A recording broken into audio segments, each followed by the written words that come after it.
हुआ यहाँ पर जी। और वाइस चांसलर साहिबा भी यहाँ मौजूद थी। तो ये सब यहाँ आज किस उसके लिए किया गया था, उस पर थोड़ी सी रोशनी आप डालिए।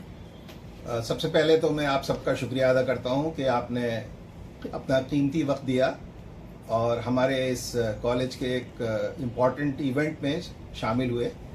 और मैं वाइस चांसलर मैडम का भी शुक्रगुजार हूँ कि उन्होंने अपने बिजी शेड्यूल में से वक्त निकाला। ये काम हम लोग काफ़ी साल से कर रहे थे। हमारे यहाँ ऑलरेडी 6 HDUs हैं, high dependency unit. High dependency unit का मतलब होता है कि जो सीरियस मरीज हैं, जो कि जनरल वार्ड में नहीं रह सकते, ठीक। उनको हम ऐसी जगह पे रखते हैं जहाँ पे सारी मॉनिटरिंग फैसिलिटीज होती हैं, 24 आवर्स नर्सिंग फैसिलिटी होती है, 24 आवर्स डॉक्टर्स उनकी देखभाल करने वाले होते हैं। तो ये हमारे पास ऑलरेडी 6 HDUs पहले से हैं। जी जी। तो हमारे पास फीमेल वार्ड कोई अलग से नहीं था जिसमें फीमेल पेशेंट्स को हम HDU में रख सके। तो हम लोग के जो मेल वार्ड्स थे उसी में उन्होंने उनके लिए अलग बेड रख दिए गए थे जिसमें फीमेल पेशेंट भी रहती थी। तो वो शेयर करते थे, मेल पेशेंट भी और फीमेल पेशेंट भी। लेकिन हम लोग के जहन में था कि अगर हमारे पास फंड्स आ जाएंगे कहीं से भी तो हम एक HDU ऐसा एस्टैब्लिश करेंगे जिसमें फीमेल पेशेंट्स के लिए एक्सक्लूसिवली वो फैसिलिटी मौजूद रहे। तो हमारे प्रोफेसर अमजद अली रिजवी, डॉक्टर वासिफ और जो हमारी पूरी टीम है, सब लोगों ने मिलकर कोशिश की और हमने आउटसोर्स से पैसे आए। मतलब यूनिवर्सिटी से वो पैसे नहीं मिले क्योंकि उसमें बहुत ज्यादा इन्वेस्टमेंट था, करोड़ों में। तो उतना इन्वेस्टमेंट यूनिवर्सिटी हमें नहीं दे पा रही थी। तो हमें दूसरे सोर्सेज से, आजकल बहुत सारी सोर्सेज हैं जहां हम लोग कोशिश करते रहते हैं और कहीं कहीं से मिल भी जाता है। तो ये एक उनका बड़ा शुक्रिया है उनका, जिन्होंने हमें पैसे दिए। और यूनिवर्सिटी ने हमें लॉजिस्टिक्स प्रोवाइड की कि जहां जहां उनके परमिशन की जरूरत होती थी वो हम उनको चिट्ठी लिखते थे, पर्सनली मिलते थे। तो वो उनकी तरफ से हमें कहीं रुकावट नहीं। पूरी टीम जी, वासिफ साहब हुए, इन सब लोगों ने मिलकर पूरी कोशिश की और प्राइवेट तौर से ये फंड इकट्ठा। जी जी, बिल्कुल बिल्कुल, ये बहुत बड़ी बात है। जी जी, क्योंकि आप देखिए, डॉक्टर को तो अपनी सैलरी से मतलब है और उसको ये हमारे यहाँ ऐसा नहीं है। लेकिन नहीं, मैं एक जनरल बता रहा हूँ क्योंकि अगर देखिए सैलरी की जो बात आप कर रहे हैं ना, जी जी, हमारे हर डॉक्टर की सैलरी जो है मान लीजिए 1 से लेकर 2.5 लाख के बीच में है। प्राइवेट में वही डॉक्टर आज चला जाए तो उसके 5 लाख से 10 लाख होगी।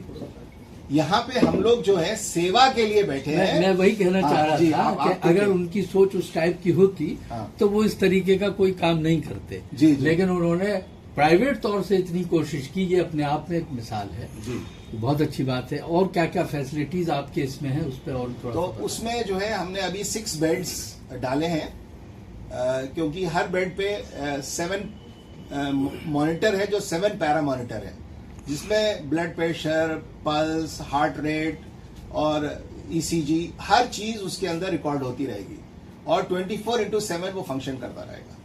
तो अगर कोई भी क्रिटिकल पेशेंट आता है तो हमें ज्यादा उसमें मैन पावर की जरूरत नहीं है, मशीन ही सब कुछ कर रही है। करेगी, सही बात है। सर, ये 2014 में जी कंडीशन मैंने वही देखी थी जी, आज 2025 में भी मैंने वही देखी है जी। तो उसमें सरकार की नाकामी कहेंगे या कोई स्टाफ की यहाँ कोई मजबूरी ऐसी है जो कि डॉक्टर नहीं है ज्यादा यहाँ यूनिट के लिए। तो हमारे यहाँ 6 यूनिट्स हैं सर्जरी डिपार्टमेंट में, तो 18 टीचर्स हो सकते हैं। तो अब 18 टीचर्स से ज्यादा गवर्नमेंट ने नहीं दिया हमें, और हमने अभी तक मतलब कोशिश ही कर रहे हैं कि और फैकल्टी मिले, क्योंकि अब सुपर स्पेशलाइजेशन इतना हो गया है कि यूरोलॉजी के लिए अलग चाहिए, ऑन्कोलॉजी के अलग चाहिए, ब्रेस्ट सर्जरी के अलग चाहिए। मतलब अभी दिन ब दिन जो है चीजें बढ़ती चली जा रही हैं। लेकिन जो शुरू में जो हमारे पास सैंक्शंस हुए थे वही सैंक्शन अभी तक चल रहे हैं और हम लिख के भेजते हैं, लेकिन अनफॉर्चुनेटली अभी तक हमारे पास वो चीज नहीं आ पाई जिससे हम वो फैसिलिटी प्रोवाइड कर सकें।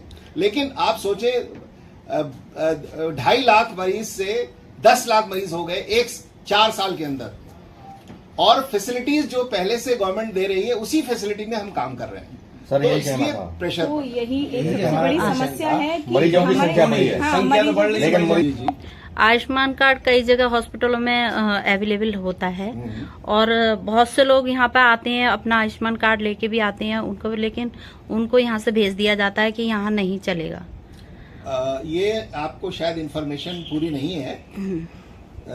आयुष्मान कार्ड का जो यूज है हमारे यहाँ इतना ज्यादा है कि अभी वहां से आयुष्मान कार्ड के जो डायरेक्टर के यहाँ से चिट्ठी आई है कि आपके पास जो पैसा जमा हो चुका है उसका 99% जब आप खर्च कर देंगे सिर्फ 1% बचेगा, तब हम आपको वापस पैसा देंगे। अच्छा। तो ये आयुष्मान कार्ड का जो अथॉरिटी है उसने लिखा है हमें, परसों ही चिट्ठी आई कि अब आप जो है जो आपके पास पैसे जमा हो रहे हैं आयुष्मान कार्ड के वो आप खर्च कर दीजिए, तब हम आपको नेक्स्ट लॉट भेजेंगे। तो आयुष्मान कार्ड तो ये समझिए इतना इस्तेमाल हो रहा है, लेकिन ज्यादातर चीजें हैं कि सब मरीजों के पास नहीं है।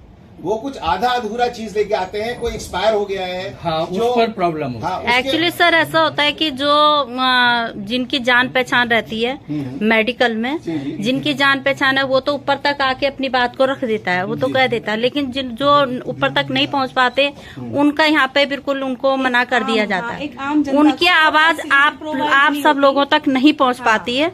और दूसरा ये भी है कि इतना कुछ होने के बाद कुछ डॉक्टर्स जो यहाँ के हैं जो बाहर अपना क्लिनिक खोल लेते हैं और वो करते हैं, वो यहाँ पे कुछ मरीजों को हमने कई बार यहाँ पे देखा है, कई बार मैं खुद कई बार आई हूँ तो मैंने कई बार देखा है, उनको यहाँ पे उस तरह का ट्रीटमेंट नहीं देते हैं जो वो अपने क्लिनिक पे देते हैं।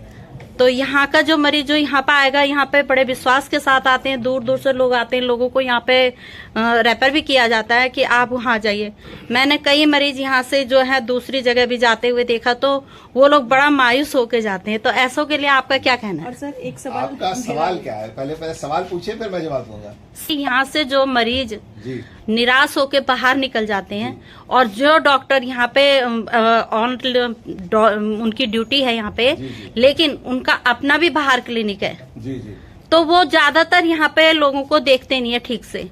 ये मरीजों का कहना है, कुछ मरीजों का कहना है ये। तो ये क्या कहाँ तक सही है? देखिए कुछ मरीज वो निराश होके जाते हैं, उसकी कई वजूहात हैं। जी देखिए हमारा रजिस्ट्रेशन टाइमिंग जो है वो 9 बजे से लेकर 12:30 बजे तक है। जी और उसमें ही एक ओपीडी में 500 मरीज आ जाते हैं। जी तो 9 बजे से लेकर 12:30 तक जो पर्ची बना पाते हैं उनको तो बगैर देखे कोई डॉक्टर उठ ही नहीं सकता, जो हमारी पॉलिसी है। तो उसमें 500 भी मरीज हो जाएंगे, 600 भी हो जाएंगे, एक टाइम फिक्स्ड है।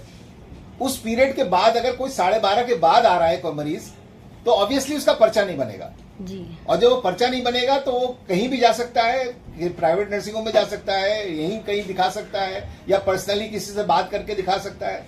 लेकिन जो रूल है उसके हिसाब से 9 से लेकर 12:30 बजे तक पर्चे बनते हैं। जी जी उसके बाद 500 मरीज हो जाते हैं, किसी में 600 मरीज हो जाते हैं। तो वही हमारे डॉक्टर उनको मैनेज नहीं कर पाते, कभी शाम के 6 बज जाते हैं उन्हीं 500 मरीज को देखने के लिए। तो अगर हम मान लीजिए रजिस्ट्रेशन बढ़ाते हैं 2 घंटे तो रात भर में अस्पताल में ही रहना पड़ेगा। नहीं, वो आप ये कहना चाहते हैं कि जब ओवर क्राउड होती है, जी। यानी यहाँ आकर फिर वही वाला सवाल